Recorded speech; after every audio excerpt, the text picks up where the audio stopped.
I am excited to introduce you to our two guests. First, we want to recognize that the Clay Studio stands on the indigenous territory known as Lenapehoking, the traditional homelands of the Lenni Lenape people.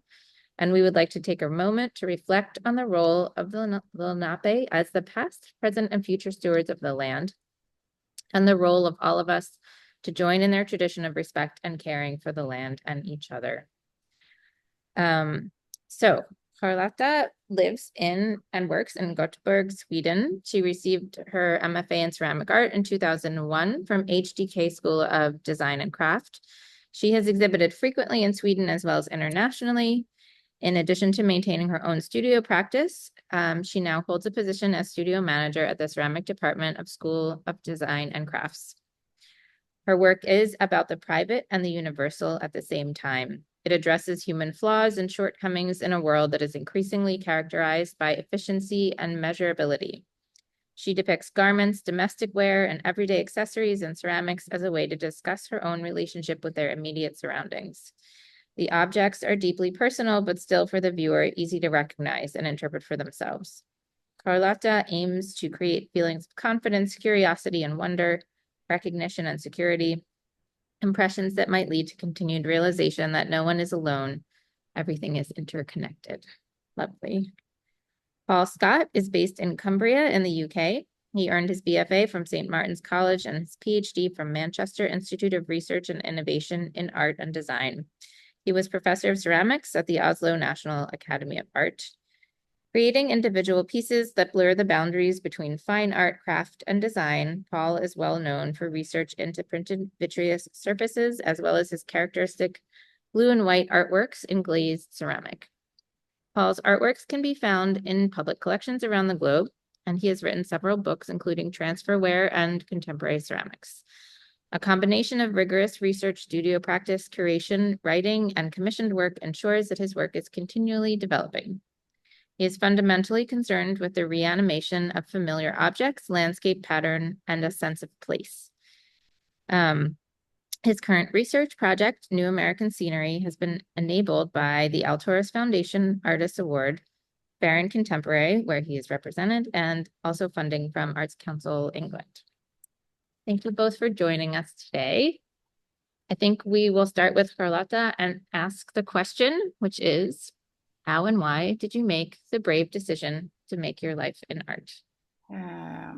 I think I made a decision in my 20s or my late 20s. But I did, art was present in my life. My mom would take us early on to visit the local art museum regularly, and everyone in my family is quite artistic or was. I mean, we used to do drawing, painting, playing instruments, singing, even a little bit of dancing, but no one did it professionally. It was always a hobby on the side. Everyone had proper jobs with a steady income, and so I thought that is what I'm going to do as well, have a proper job and maybe take a pottery class in the evening or so. In senior high school, I was studying economy. And when finishing senior high school, I was a trained economist or a clerk, and I did work as such for some time. And this was by the turn of the 90s. There was a severe financial crisis prevailing at the time. I had jobs sometimes, but also experienced periods of unemployment. It was quite miserable. And I thought I have to go back to studying. So what to study? Should I keep pursuing a career in a field that I wasn't very keen about, or should I found something that I was more passionate about? And my mom suggested a prep art school that was also a boarding school um, located in the countryside, and I applied and was accepted, and I found my right path. I was about 22 at the time, and studied all in all 3 years at the prep level. And the main topics were painting, sculpting, printmaking, There were ceramics, but only like a secondary subject on the side, Mm. and photography as well. And I couldn't really choose. I found everything as enjoyable. I really dived into making in any material, and yeah, I did everything. So it wasn't until later the ceramics or the clays sort of snuck up on me, and I applied for the HDK, like you mentioned, in Göteborg. I was accepted and studied for 5 years altogether. And in 2001, I finished. And during that time, those 5 years, they flew by, but I had a great time, and I was privileged to meet teachers that were very encouraging, and they made you as a student to feel very seen and heard, and they were encouraging to take on a career as an artist without embellishing anything. I mean, they told you that life as an artist can be really difficult and tricky, but if you want to do it and you're really dedicated, you should definitely go for it. So that was what I took with me. But of course, up to this day, I'm not making a full living out of my art. I always worked part time with my artistic practice and a part time with something else. But luckily, that something else has always been within the field of art. I mean, I've been in touch with my skills, like been teaching ceramics or coordinating ceramic courses, or yeah, Mm. managing the workshop and things like that. So yeah, Yeah. Yeah. that's how Well, it is.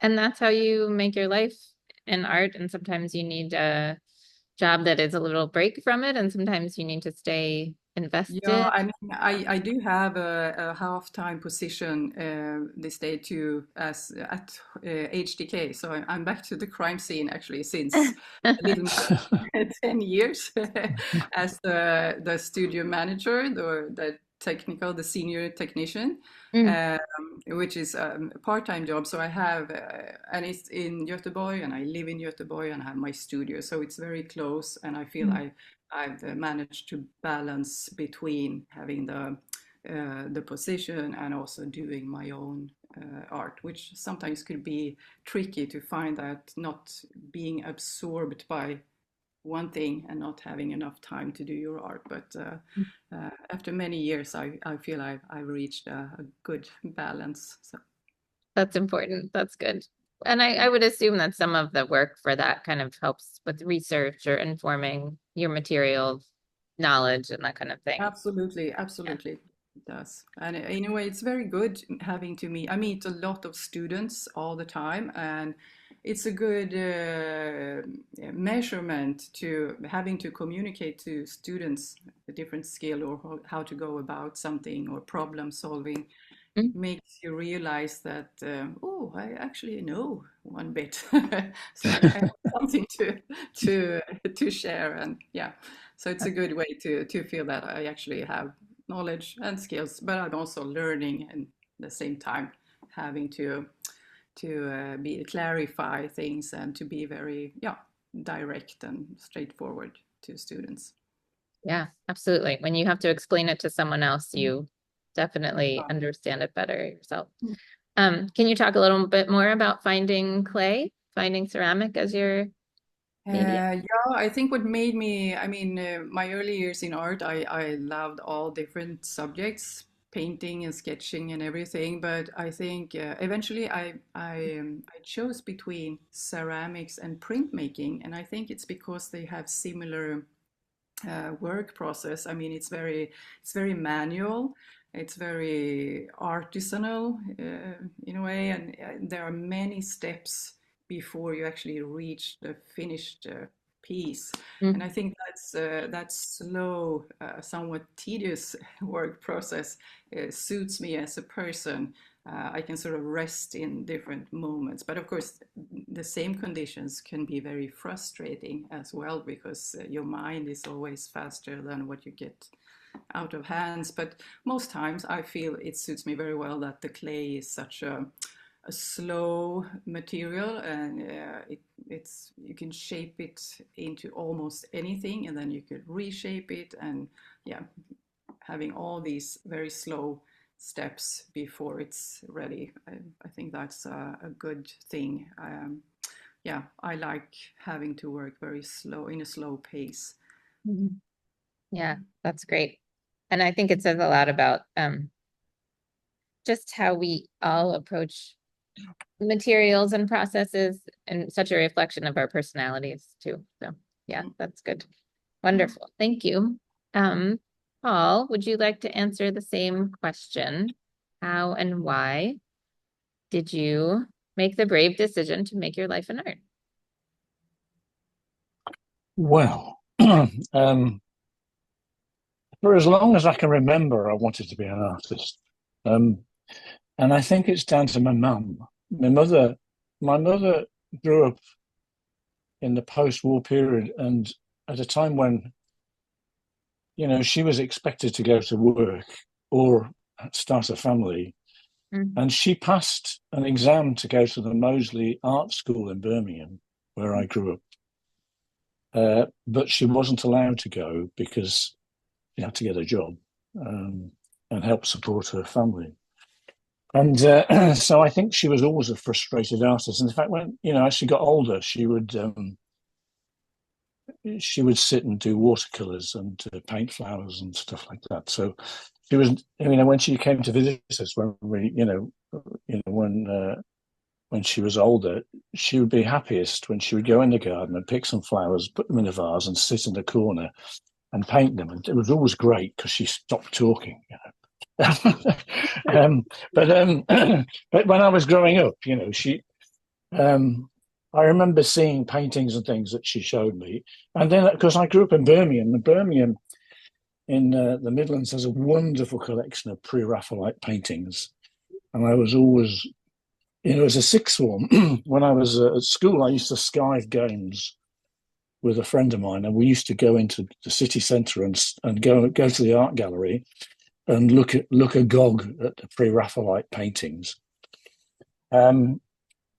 When when you have when I had careers advice at school, like when you're about 14 or 15, they said to me, what do you want to do? And I said, I want to be an artist. And they said, oh, you can't be an artist. You've got to get a proper job. You can't possibly be an artist. That's just not. You could be an architect, or you could be a teacher, but you can't be. It's ridiculous. So I had this sort of advice that I couldn't be an artist, and so I trained to be a teacher. In England in those days, they had teacher training colleges, which became colleges of education. And I went to a college of education, but I did ceramics. Well, I did art and design, I think it was called.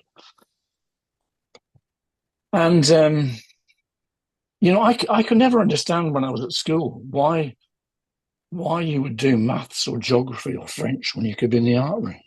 Just inconceivable to me why you would pick to do other subjects.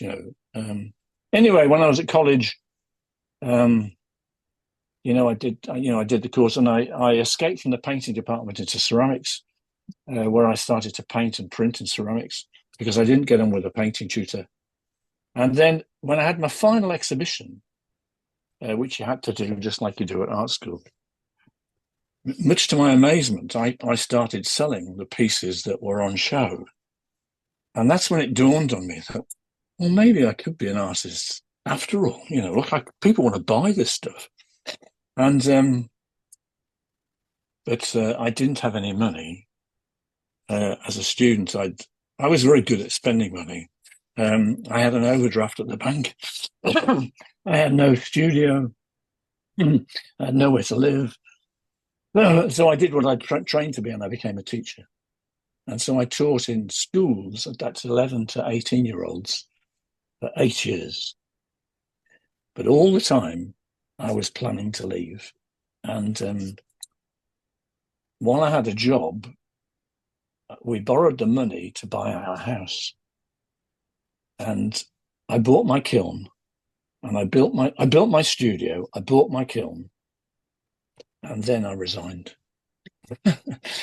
And one of the things that is very interesting is that the banks, if I'd gone to the bank as an artist and said, I want to borrow some money to buy a house, they'd have demanded like 10 years worth of accounts, and they'd have lent me very little. But because I was a teacher, they just lent me the money without any problem. And my wife's a teacher. So, we just got the mortgage and we bought the house, and I built my studio and all that sort of stuff. And then I packed it all in, and then I just resigned, which in retrospect was a rather rash thing to do. But, I always thought, well, if it doesn't work out, I can always go back to be a teacher.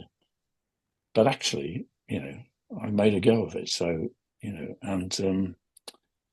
yeah, so, yeah, that's how I became an artist, basically. Yeah, I always wanted to be. And I have been. I am. It's great. I love it. That's great. Yeah, you wanted to, well, so you both used the term proper job, that you both were told like that you couldn't do this, and you did it anyway. You both made it happen anyway. Yeah. And I've you had to juggle things like Charlotta, I've had to juggle things throughout my career. I've had research fellowships. I've done, some part-time teaching. I did commissions. I've worked with community groups. I've curated exhibitions, and so I've juggled different things. And now I just juggle my artwork with my garden, which is great. sounds good. Right. And all those things don't mean you're not an artist, right? You can be an artist and No, have a that's right. full-time job in a bank. It doesn't matter. It's just whether, Absolutely. if that's your passion, and if you consider yourself an artist, then you're an artist. Yeah, But it's so. nice when you can make a living at doing it, or at least partly. I like that so I've been noticing lately, I don't know why I didn't notice until like a couple of months ago, that I think 75% of the people I ask this question to, the first sentence includes something about their mother. Really? Yeah. And I'm trying not to, I should stop talking about it during these, because I don't want to make it like a false data collection. But if I go back and think about all the people, it's often the first thing that you think about as a child, what you were encouraged to do. Some people say their dad, but most people say their mom. Anyway, I just think it's interesting. Great. Thanks for sharing both of those things. I think I'm gonna pull up Charlotta's images, and we'll talk sort of about both your images and then your time at the clay studio, which I think makes sense because you have some images from when you were here. No, maybe just one, but yeah. Oh, just one. Yeah. Okay. Or maybe two, actually. Well, anyway, we'll talk about both. Okay. So. Yeah, this is the one that was the piece that was on the poster for the clay studio, my visit there. And I made it just maybe a couple of years before. I was at the clay studio in exactly 10 years ago. This day, 10 years ago, I was. This date? Yeah. Wow. I spent July and August, not 2 full months, but almost maybe 6-7 weeks. So July and August 2014, I was the guest artist at the clay studio.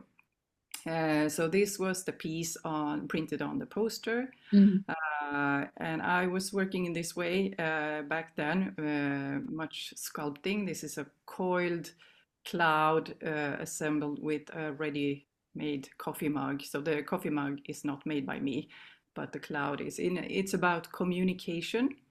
My work is, I get inspired by human behavior and communication, and also the everyday objects, somewhat mundane objects that you're in contact with every day, like the coffee mug, for example. So this is maybe an interpretation of something that you would like to have off your chest, but you're not saying it out loud. I think that was the sub meaning of the piece. Yes, and we can take the next picture. They might come in an odd order. This is the piece that is in the collection or in the show right now, the anniversary show. It's just a piece of underwear. So this is more how I work these days, more flat pieces attached to the wall. And this is actually a real garment, a pair of underwear that is in fabric that is dipped in slip clay and then fired, and the fabric fires away, and left is the ceramic and the glaze. And what I find intriguing with this technique is that it's almost like a three-dimensional drawing. So seeing all the wrinkles and like the structure of a certain type of fabric. Yeah, I think it's interesting, and also the type of object. It's so recognizable. Almost anyone around the world could immediately recognize what this is, and I think it's something very. Yeah, it's nice being understandable. So I think that's why I make these very clear objects. You see immediately what it is, and then as a viewer you could maybe interpret it with your own, people don't have to understand my mind when I'm doing it. They could put their thoughts to it. Yeah. Yeah. It could be humorous, it could be kind of disturbing, it could be, there's so many different ways that you can think about it. Many different layers in the piece. I think I'm gonna hold on. Yeah. Okay.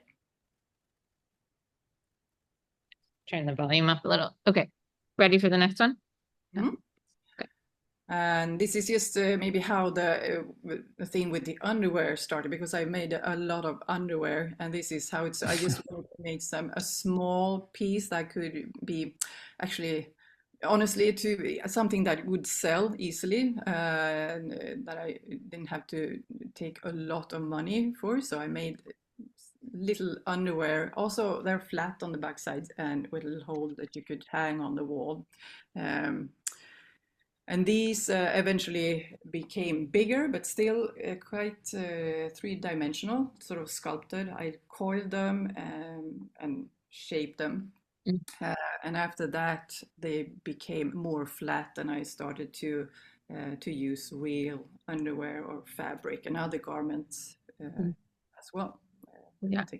And that's next one. And this one, I think that I left this other one. I meant to ask you about this. Wasn't sure if you wanted me to leave that one in, but I can take it out. No, it works fine. Okay. This is from 2019, an exhibition where I displayed all these different types of garments. It's fabric, socks, underwear, bags. So it's all ceramics made the same way, garment dipped in slip clay and then fired. And here they are mounted on wooden panels. And a little mouth guard. I mean, this from the show was it was named a tribute to triviality, because I think all these garments, it's trivial, mundane things that we all see every day, but sometimes they can have a lot of meaning to us, and I'm interested in that, in the field between trivial and very important, or lot of affection, because it could be like the t-shirt worn by my daughter at a certain birthday, for example, or a scarf that my mother used to wear in the 80s, or some baby socks, or whatever. But again, this it's personal items to me, but it could be very recognized by anyone who sees them. They don't need to know my story, but they can have their own story attached to these rather common things, really.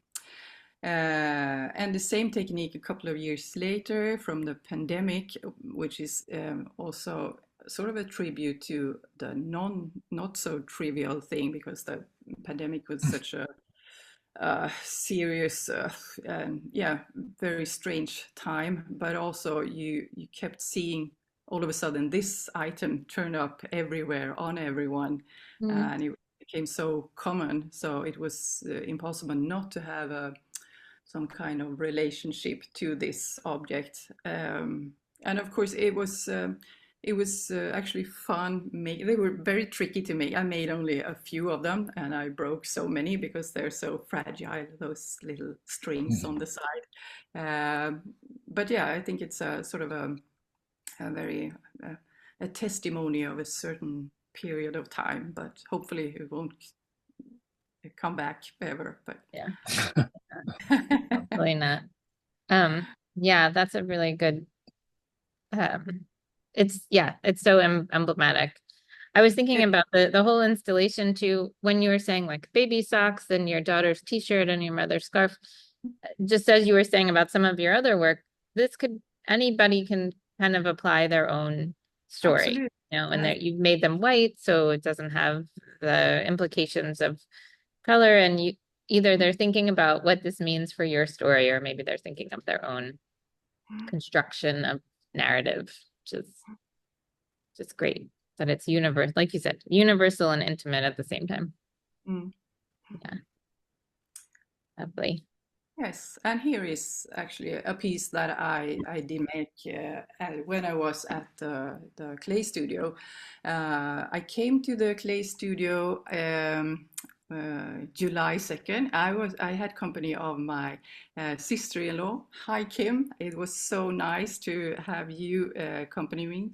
I flew into Boston and I went to Providence, Rhode Island, where I met up with Kim, and we took the train together to Philadelphia and spent 2 days together before Kim had to get back to work. But we experienced the 4th of July in Philly. It was a fantastic event, and I remember Barack Obama was visiting Philadelphia, so it was very it was the whole town was sort of buzzing. It was very intense yet festive feeling. So it was really nice to get to experience that with a close family. So thank you for joining me, Kim. And then it was time for me to start working in the studio, and I had the intention not having too much. I wanted to be. I didn't want to have an idea of what to make during my time. Instead, I was trying to be open and quite perceptive to new impressions. And I mean, the whole clay studio community was so easy to feel at ease from the very start. I mean, there was such a kind, friendly atmosphere.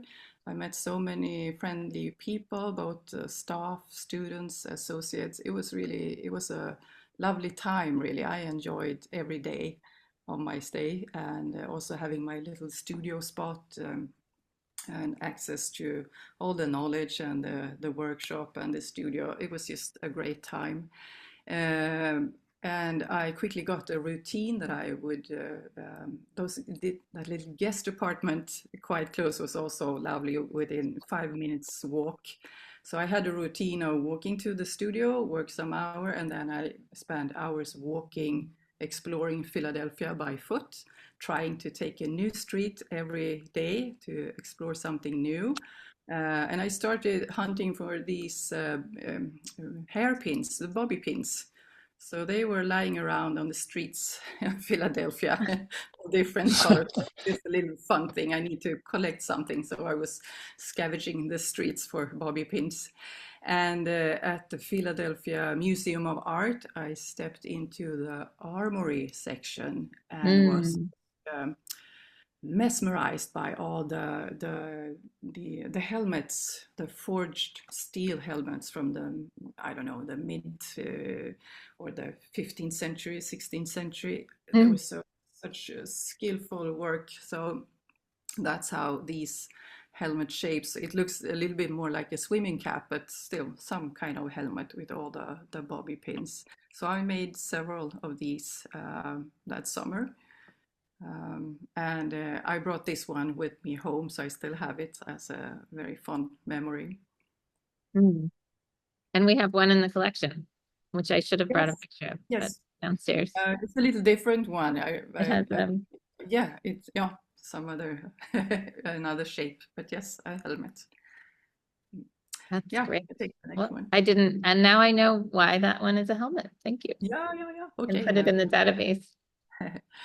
This is my current work. I still work with the dipping fabric material into clay and then firing. So this is also a very Monday. I don't know if you're familiar with the Scandinavian dishcloth. I think it's sold in the US, but it's a very typical thing in every Swedish household. It's a sort of a cellulose cloth, very high absorbing. You use it to clean the sink or cleaning.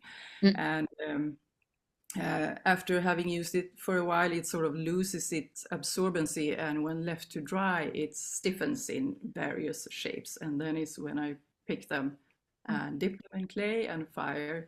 And I think they become so it's so interesting in how many different shapes becomes like it's almost like letters or an alphabetical, some sort of sign language or yeah, some poetic letter.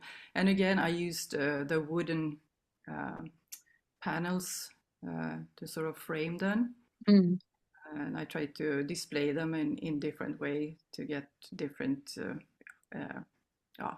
expressions. So in the last pictures, you can see it's from a show last October. This is how I display them. Yeah, just tried to not have them so regular, and instead it almost became like wrinkled papers, like the letters you never sent but threw away or something, or almost like a music somehow. Yeah, all those things. And then they have lovely shadows based on Mm, how they're yeah. folded. Mm. We do have them here a little bit, and one place where you can get them is the American Swedish History Museum. Did you happen to go there when you were Yeah, in? I might have done that. But yeah, I feel I've seen them in the States, and I thought, oh, these are from Sweden. Yeah. Well, we have this great little Swedish museum. Well, they're really all of Right. Scandinavia, Yeah, but I knew about that one. it's a great place. Mhm. Lovely. Thank you. Mhm. Is there a title for that series? I haven't translated it, but I think I've been thinking of sort of a timeline, sort of the crimpled cloth, which is inspired from the crimpled handkerchief. It's a paper from a French philosopher, which is all about time. But this is fairly a new idea from me, so we'll see. Lovely. Thank you for sharing all that. Thank you. Okay. Okay, now we will switch to Paul. Thank you, Charlotta. Paul, would you like to talk about your pictures? Yeah, well, so Charlotta, you had Barack Obama visiting Philadelphia. When I got there, the second day, I saw Hillary Clinton at the was it the Constitution Center? Was it?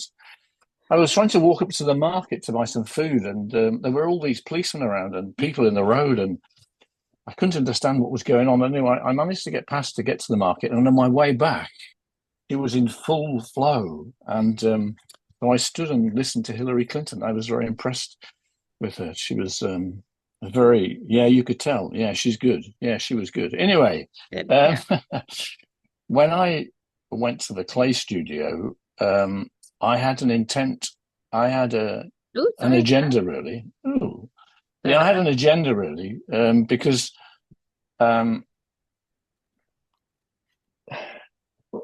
when I'd visited the States, one of the visits I did to the States before was I went to Columbus, Ohio, and stayed with Mary Jo Bowl. I don't know, you know Mary Jo. And Mary Jo was then at that time working in the ceramics department at the university, and I think I gave a workshop or a lecture.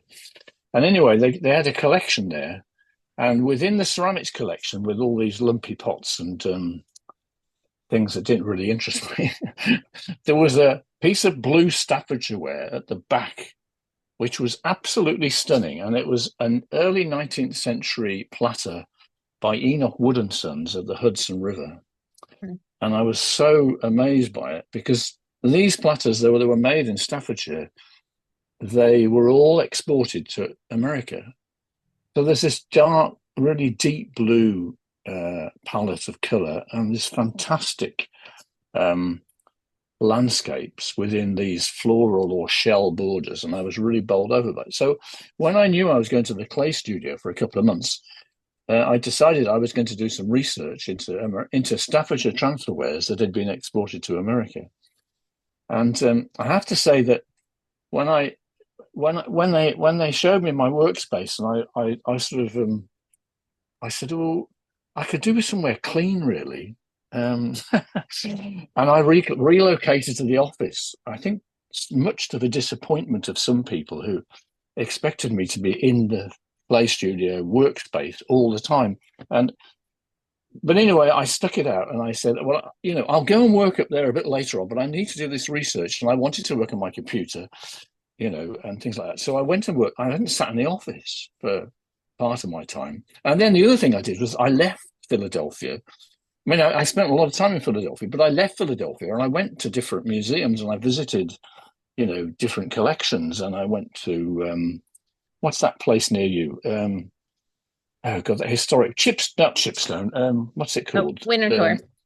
Winterthur. I can never remember what it's called. I went to Winterthur, and things like that. So I think there was a slight disapproval that I was being so fleeting initially in the clay studio, but I just carried on anyway. And then I did some traveling, and then once I'd done quite a bit of research, I then started confecting these new American landscapes.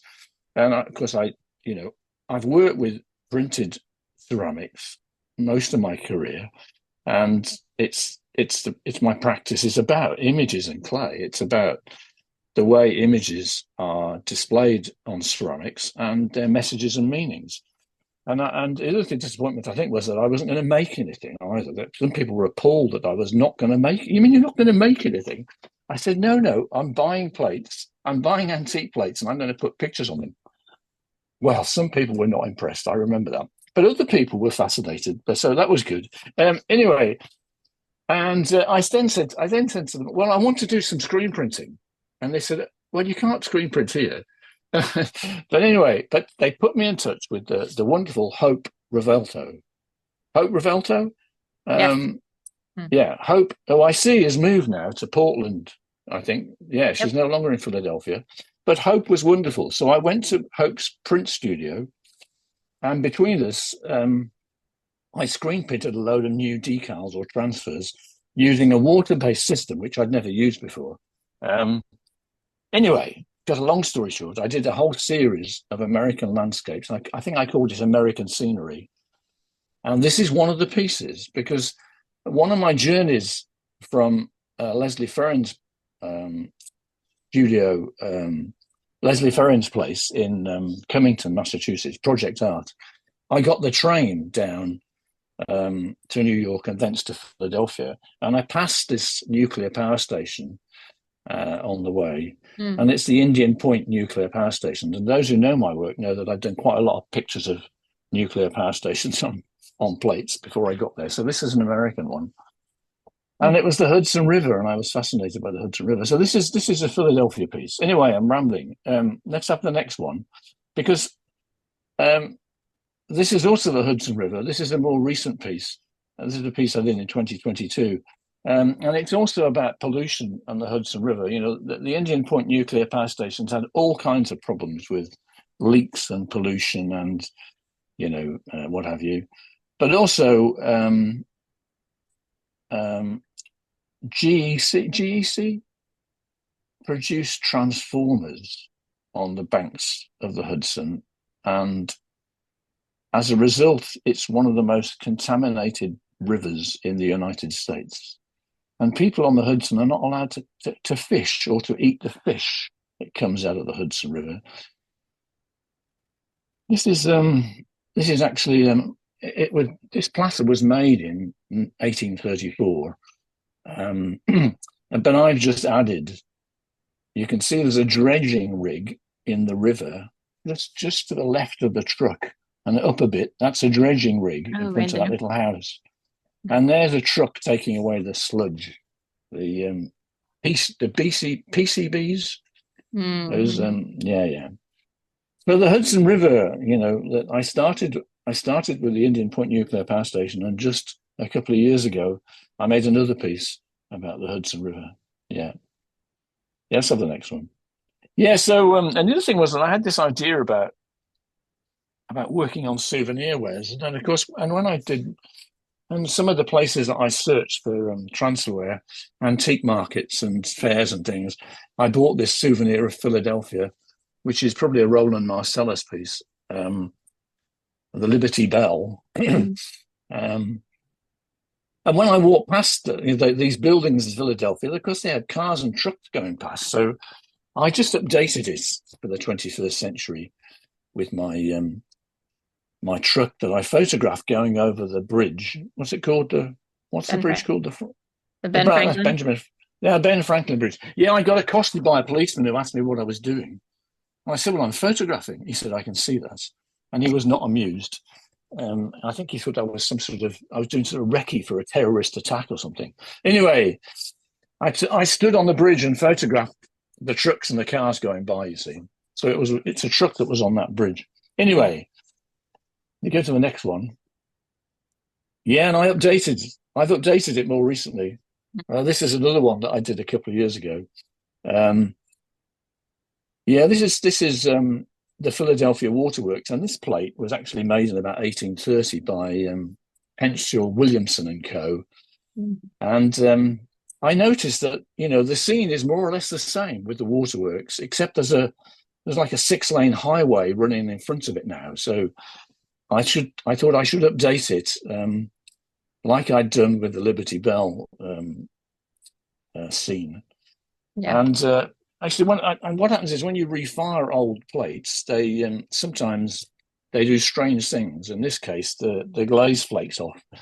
So I put gold luster on it. Anyway, this was acquired by the Philadelphia Art Museum from my exhibition in Providence at RISD Museum a couple of years ago. And yeah. So, the things I started in Philadelphia are still recurring in my my practice. Carry on. Yeah. Well, was that the first time that wasn't the first time you added updated images, or was it when you started that practice of putting contemporary images onto the transferware plates? Did that start here? Yeah, I'm not sure about that. It certainly became a more important part of my practice as a result of my time in Philadelphia. I mean, one of the things is that, is that it meant that one of the things was I was not too satisfied with the transfers I made because I was using water-based stuff and I hadn't done it before. And of course, it was a way to add images to an already existing plate or an already existing image and minimize the amount of printing and collaging I had to do. So it was very attractive, that. But I also realized it worked very well. And this is another illustration of another recent piece, which is on one of those souvenir plates. But of course, it commemorates the California wildfires that are still ongoing. I mean, I did this original piece several years ago, but alas, it's a recurring event nowadays. And with climate change, they appear to be getting worse and worse and worse. So this is called California wildfires. And you can see that the wildfires are consuming the beauty spots of California. Yeah, there's a really bad one right now. Yeah. The park fire. Yeah, so I noticed your dedication to the Lenape nation and at the beginning. And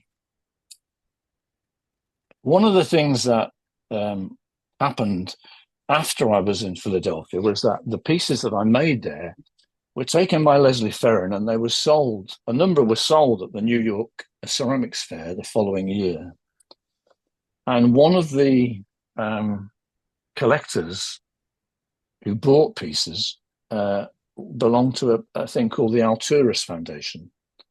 And the Alteris Foundation exists to help artists to realize particular projects and things. And they said to Leslie, oh, if Paul's doing more research on transfer, we'd be interested to help him. And, you know, I thought, oh, yeah, right. You know, those kind of things don't happen. But in fact, they were genuine and they were very lovely people. And they said, you know, I explained that I wanted to carry on with this research into American transfers, and I wanted to carry on sort of updating historic images with the contemporary. But I had a series of places I wanted to go to. I had a series of collections I wanted to examine. And they were very generously supported me for 3 years, an artist in residence grants over 3 years. And to cut a long story short, their support enabled me to get support from Arts Council England to research in archives here in the UK, in Staffordshire, at the V&A, at Wedgwood, at Spode. And I made a whole new body of artwork called New American Scenery, which opened at RISD Museum in 2019 as part of the Raid the Icebox Now project. Yeah. Anyway, because a long story short, one of the things that's happened with my practice is that now I like to engage with museum collections, not just simply to show things in display cases in a white cube, or in isolation, but I like to engage with museum collections. And I like to update historic images, and also to challenge people to look at them again and look at them afresh. In this particular picture, this is on show at the moment at the Electra Havemeyer Webb Memorial Building at the Shelburne Museum in Vermont. Cool. And what you can see in the background is a painting of Penn's treaty with the Indians by Edward Thomas Hicks. Good. Yeah, Okay. by Edward Hicks. And in front of it is a 19th century plate of Penn's treaty with the Indians by Thomas Goodwin. And what happened was that the painting of Thomas Penn's treaty with the Indians was commissioned by Thomas Penn's son nearly 100 years after the events. It's a completely fictitious depiction, but it's one of the most reproduced images in American history, and appears in books and educational journals. And, you know, it's still a very iconic picture, but it's a complete fiction. And one of the things that I realized was that in the United States, there have been hundreds of treaties made with native peoples, and not a single one has ever been upheld. And most recently, you know, that was seen after on the Dakota Pipeline project.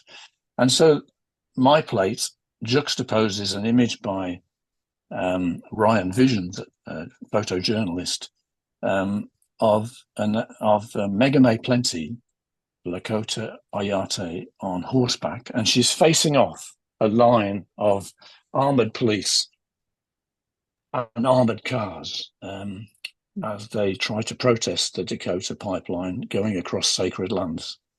And what's really nice now is being able to juxtapose my historic pieces, not only with historic pottery, but also with historic paintings, because the images on transferware have actually come from prints. You know, most transferwares are copies or interpretations of prints that appeared in the early 19th century. And of course, the prints were taken from the paintings. In fact, this painting itself was painted from a print, because you can tell, because it's a reversed image of the original painting. Anyway, I'm rambling and going into too much detail. But anyway, so yeah, that's where it's been going. Yeah, and most recently, I've always been sort of slightly three-dimensionally challenged. I like working on plates, you know. I don't really like working with clay very much. I like I work with clay but it's fired. I don't have this evangelical, I'm slightly suspicious of the evangelical zeal about mud and clay and that stuff. I prefer my clay fired and preferably made by somebody else. And then I'm very happy with it. I like it a lot. I keep saying to students and that, when they're going on, I keep saying that you have to remember that this thing that's fired is also ceramic, and it's also something you can work with. You don't have to work with the wet, muddy stuff. You can work with it fired. So I work with things that were made 200 years ago, and I refire them and I cut them up and I rearrange them. As it happens, this jug was made for me by my friend Ed Bentley, who's a mold maker. I commissioned him to make me a large jug form, but it's big. It's based on those early 19th century big jugs, and because I couldn't buy any blank ones that were made 200 years ago, I had to have them made for me. So this is like the first thing that's been made for me for a long time. Anyway, so Ed made the mold, the jug, they're made for me in a factory in Stoke-on-Trent, and then I work on their surfaces. And this is one, I call them sampler jugs because they reference historic sampler pieces. And this was a commission for the Shelburne Museum, and it references the source of the money that enabled the creation of the Shelburne Museum. The Shelburne Museum was created by Electra Havemeyer, and Electra Havemeyer was a descendant of the Havemeyer family, who at the end of the 19th century controlled 95% of the trade in American sugar. So this museum and the collection that Electra has, like many museums in the United States and also in Britain, exist because of our colonial past and because of the iniquities inflicted upon many millions of enslaved people. So although this is a beautiful jug and it celebrates the Shelburne Museum, it also makes reference to the history and to the money that enabled it to exist in the first place. There you are. Yeah. Yeah. Well, thank you. That's very powerful. I mean, when you were talking about the not wanting to make stuff yourself, I mean, you're collaborating. Sometimes you're just collaborating with an artist from 200 years ago, right? That's right. Yeah.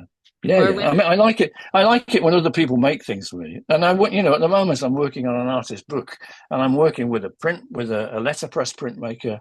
I'm working with a photogravure printmaker. I'm working with a bookbinder. I like collaborating. And although I can screen print, I'm also working with a screen printer. Because he screen prints on paper better than I do. I can screen print to make ceramic decals, but yeah. Well, I mean, that's what makes it's a rich experience with all those people's participation. I was also thinking about your plates and Carlotta's, your clothing and also your dishcloths, and the fact that both of these bodies of work are really things that can hang on the wall and that we're engaging with in a very kind of two-dimensional way, even though they are three-dimensional objects.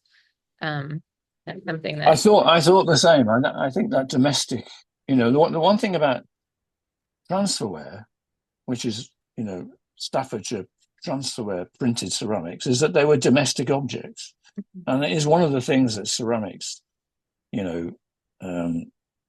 ceramics is very often about the domestic, and it also, Charlotta talked about being accessible to people because they're sort of everyday objects, and this is the same with transferware. People recognise, oh look, that's a blue and white plate. My grand's got those, and then when they look a bit closer, they see it's got a nuclear power station on it or a riot in Portland, and they think, oh, and then what the effect is that it makes people go back and look at the historic pieces again, and that's what I like to think. Well, I like to think that's what happened.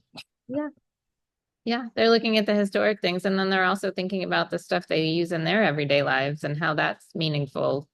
And I think that the mundanity of everyday lived experience that's the most important thing about us as humans, right? And so we're sort of you're both examining those ideas. Do you want to add anything, Charlotta?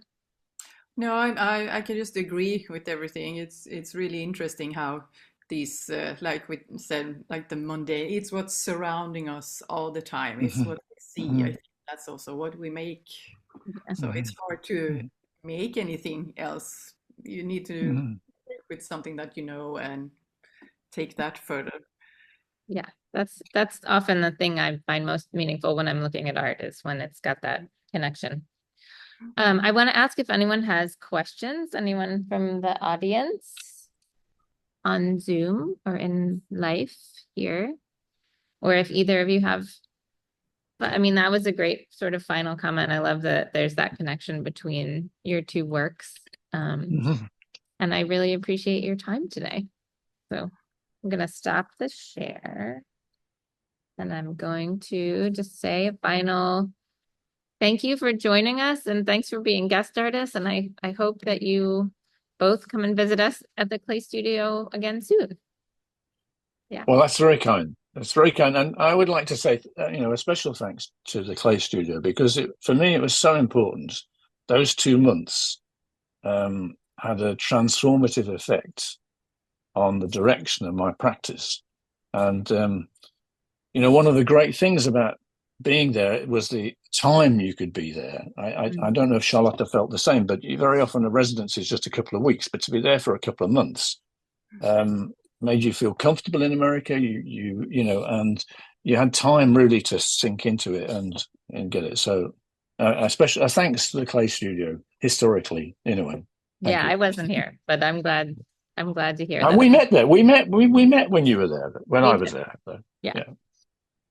Yeah, that was great. Okay, thank you. Thanks to you both. I appreciate your time. I hope you have a great day or evening for you all. Okay. Thank you. Bye, everybody. Thank you. Bye.